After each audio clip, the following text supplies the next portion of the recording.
Hey guys, so I thought I would do a quick update video on some paintings that I made for Christmas this year. I usually only make a couple paintings for Christmas, but I had some extra time this year, I had some time off, and kind of went crazy here. So the first one I'll show you is this one. This is kind of an approximation based on a reference photo. What I've been doing a lot lately is using reference photos for my paintings so that I can kind of just focus on the colors and my brush strokes and not have to worry so much about the composition of it. I think a lot of painters plan out their painting beforehand, like if they're imagining it completely on their own, they sketch it out so that they can get the composition right, so that they can get the color combinations right. For example, this one, my mom just asked for a fall tree, so I kind of just freehanded this. I had a reference for the tree, but I'm not 100% sure that I love how the colors turned out. I think it's what she wanted, a bright red tree. But I wouldn't say that it's the most perfect composition to ever be painted. And I think probably if I added some shading to the tree, there's shade on the trunk, but there's not really shading in the leaves, which fall trees just tend to look like that, where they're darker on the outside. The red is on the ends of the branches, the yellow's in the middle, but a little bit of shading would have probably given it more dimension. I was kind of tempted to do a golden yellow tree with a blue background, which I think would have looked really cute, but I think she'll still like it. And this one is similar. I didn't really have a set composition for it. I just kind of had an image in my mind and I went for it. I'm super happy with how these sunset colors turned out, because this is kind of how I view winter sunsets. These rich, rich shades of blue down into a green. And all the photos that I see, all the reference photos I've found, have been orange at the bottom. I don't know if my eyes are just seeing it wrong or if the cameras are picking up something different, but I finally, I think, captured the color palette that I've been dying to get in a painting. So I'm not sure I'm going to get this one because the composition's a little weird, but this is a really great beginning, and I hope to do more like this soon. Then this one I probably am going to gift. This is a little sort of block, and the nice thing about this for gifting is that if you know someone who really doesn't hang photos up, they can still just set this on a countertop. I made this sort of a winter theme so that you could put it out for Christmas and not have to have it out all the time. And this was based on, I think, some kind of chalk drawing or something. I really like the colors, so it was a great reference photo. Again, just to give me some more experience painting without worrying about the composition so much. And then this one, it actually looks pretty cute. Again, it's a little, I call them blocks. I mean, it is a canvas, but it's just so small that it looks like a little block. And the original reference photo I used was this painting with these gorgeous but simple colors of these billowy clouds. And I was like, I know how to do clouds. I've done so many clouds. This will be easy. It'll take me like 5 minutes to paint. And it turns out that drawing clouds is nothing like painting clouds. I started trying to paint it and was immediately super frustrated. I just kind of threw the colors on there and added the birds just to be done. I think it does look cute.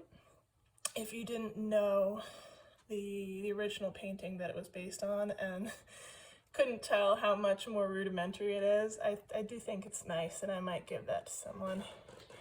So then I had this photo of a Christmas tree with snow on it, and this was my first attempt. I do think it benefited from having the larger canvas size. I really like how the trees and the background kind of came out,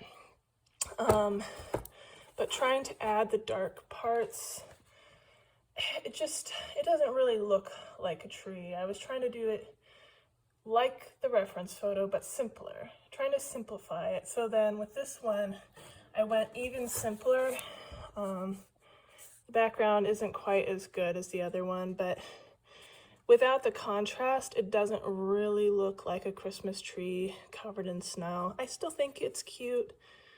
And it was good to get some practice simplifying based on a reference photo, because this was an actual picture rather than the painting references I use. So it's good practice just to try and see how you can make it more artistic. One thing that I'm really dying to do is I've seen people take a painting with fairly flat colors and make it all Technicolor, like a picture of an egg, and certain parts are lime green and certain parts are hot pink, but it still looks like an egg. I want to do that at some point. So really quick here is a picture frame that I painted with some leftover paint, and another picture frame that I painted with some leftover paint.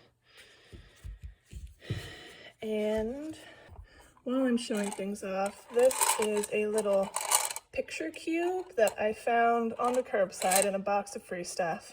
And so I painted some glow paint in here, like little fairies, and then I added some stars that kind of matched the colors on the inside. They're glow-in-the-dark star beads. And I'm thinking of giving this to my brother. I can't tell if he'll like it or not. I think it's super cute, but if he doesn't like it, I'll just give him something else and take it back with me. And then finally we have a couple of sculptures. This is one that I made for myself. It's like a simplified tree, and I'm still in the middle of painting it. I'm gonna do one more coat of white and then paint some tinsel and some ornaments on it. And it's hollow, so you could, I don't know, hide something underneath it maybe like a secret gift, like, oh, go look under the Christmas tree, there's your gift. I don't know. I don't know. I thought it was cute. This is one that I'm working on for a gift. I'm only halfway through painting it. I like to let it dry thoroughly between coats, and I'm gonna paint it all green and then add ornaments and tinsel like the other one. And then this one is one that I'm again in the middle of painting.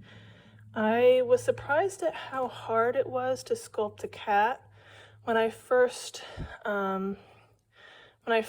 got to, a sort of done point, I realized that it looked more like a dog than a cat. And so then I had to go back and make the shoulders smaller and narrower from the front. But I think I got it looking really quite like a cat, and kind of like the cat it's supposed to be, my dearly departed Char. My parents took it pretty hard when he died, so I'm making them a little statue to remember him by. I still have to add a pink nose once I finish with all the white details. And then last but not least is this painting, which I am still in the middle of painting. This is based on an oil painting, which you can probably tell from the style. I normally do a much smoother gradient like this one, but when I use an oil painting for a reference photo, I try to imitate the style, just because it's like a fun change in how I do things. And if I finish this before the end of the night, because it's 9:30 and I fly out in the morning, I will add a clip to show you what it looks like. Anyway, oh, one more thing. I tried to make a Triceratops statue for my nephew. This one, the swirls turned out cool, but the shape's a little iffy, and I forgot the third horn, so it's more like a Diceratops. And then this poor guy, I had the hardest time getting the head to stick on to the body, and there clearly was some air left in the middle of it. This is Sculpey, but I think the air in the middle expanded in the oven and caused the head to come off. The head shape is pretty good, but I could have just made one long shape from tail to head, which is what I meant to do, and then I forgot. And I wouldn't have had to try and awkwardly stick the head on and have it fall off in the oven. So probably he won't be getting a Triceratops this time around, but they were fun to make. All right, well, happy holidays.